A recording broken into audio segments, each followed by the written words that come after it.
Inna lillahi wa inna ilaihi raji'un. Nah, maka itu saya mau tanya semua, siap lawan kezaliman? Siap kompak melawan kezaliman? Siap tegakkan keadilan? Siap beramar ma'ruf nahi munkar? Takbir. Sallu ala nabi. Nah, ternyata saya tanya sekarang, pengajian reperkusi ada gak? Pengajian yang dilarang-larang ada gak? Habib, kiai, ustadz yang gak boleh ceramah dilarang, dimusuhi, diikutin, ada tidak? Nah sekarang konser-konser musik maksiat dibiarkan, dilindungi, ada tidak?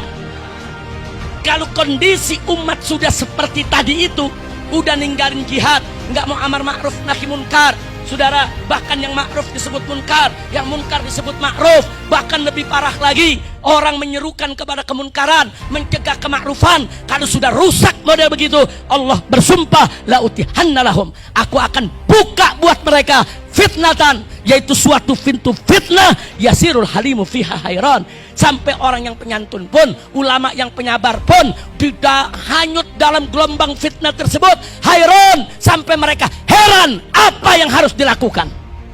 Subhanallah, ulama yang udah sabar juga udah bingung, ini mau ngapain lagi? Sudah, ini mau diapain lagi? Ini kondisi begini nih mau diapain? Sampai ulama-ulama akan pada bingung, saudara. Jadi Nabi mengatakan, Allah bersumpah, kalau sudah begitu aku bersumpah, aku akan buka satu pintu fitnah, yang mana jangankan orang awam, ulama pun akan kebingungan dalam gelombang fitnah tersebut, saudara. Nah inilah zamannya, kita lihat depan mata kita saat ini. Saya mau tanya semua yang ada di sini sekarang ini, banyak hal yang membingungkan umat tidak? Banyak tidak? Jangankan umat, kiai banyak yang bingung, habib banyak yang bingung. Ini bagaimana ngurusin umat? Umat udah capek-capek dididik, umat capek-capek dibina, tapi tiba-tiba dirusak dengan ini, dirusak dengan itu.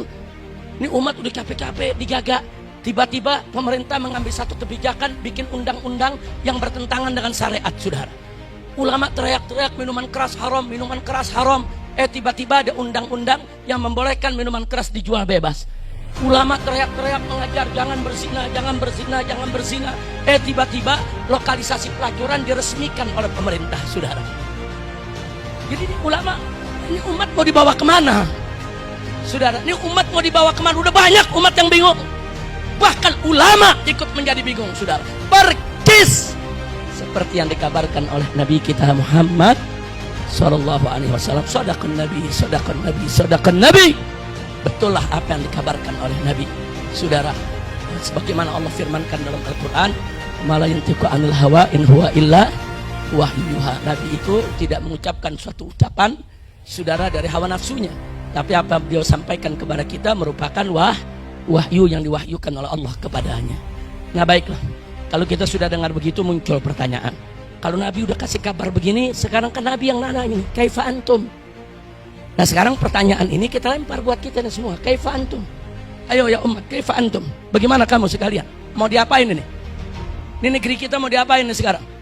Ini kita punya daerah ini mau diapain? Ini kita punya dunia ini sekarang mau diapain ini? Mau diapain? Kaifa antum? Nabi yang tanya, kaifa antum? Bagaimana kamu? Apa yang mau kamu lakukan untuk ini semua? Apakah kamu mau diam menonton? Biarkan itu kerusakan makin merajalela agar besok generasi-generasi penerus kita, anak-anak kita semakin rusak?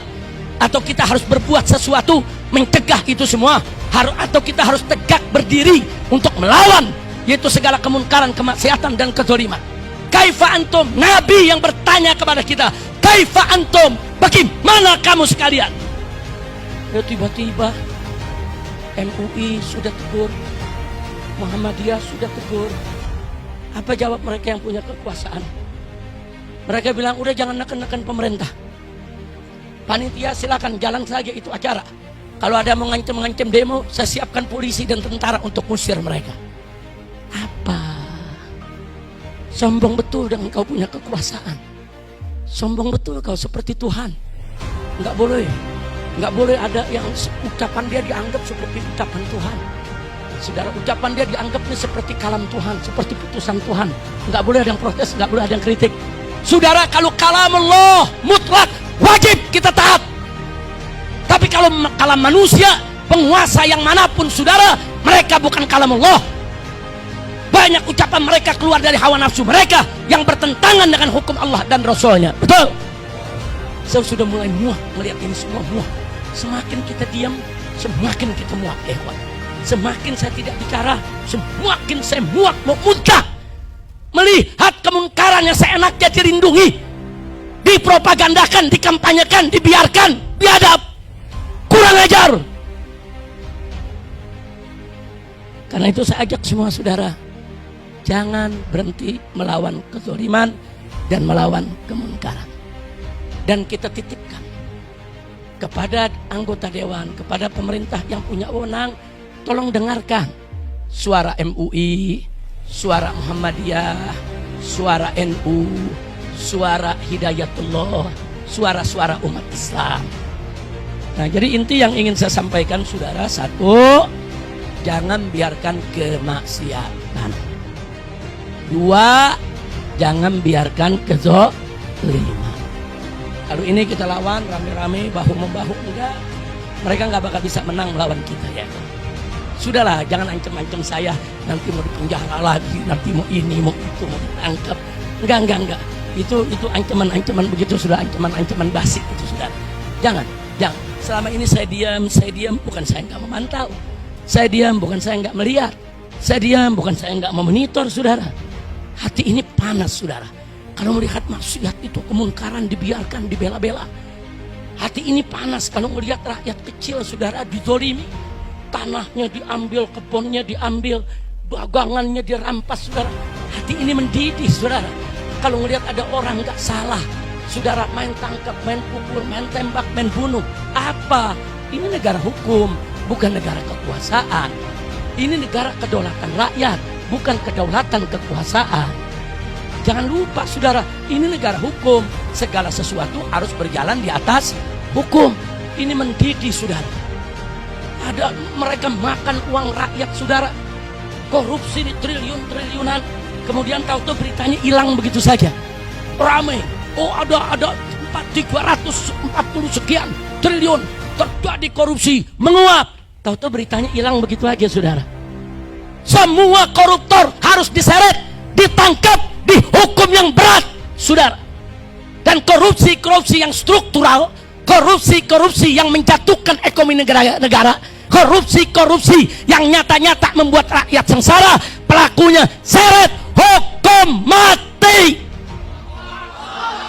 Takbir. Rakyat cari duit setengah mati, saudara. Kuras keringat, banting tulang, saudara. Banyak pabrik-pabrik tutup, banyak restoran tutup, tempat kerja tutup, orang pengangguran, saudara. Sampai akhirnya perut mereka lapar, mereka terpaksa mencuri. Akhirnya sekarang gara-gara pengangguran di mana-mana, akhirnya ada begal di mana-mana, saudara. Apa ini negeri? Kalau di tengah kota Jakarta di siang hari bisa ada begal, keamanan negeri kita kemana? Saudara, di siang hari bisa ada begal, korbannya ibu-ibu, korbannya anak-anak, korbannya bapak-bapak yang sedang mencari nafkah yang halal, saudara. Kita sudah gaji para petugas, kita berikan mereka seragam, kita berikan mereka senjata, jaga keamanan negeri. Ini apa? Ini negara mau dibawa kemana? Nah, jadi saya minta sekali lagi, saya tidak memprovokasi.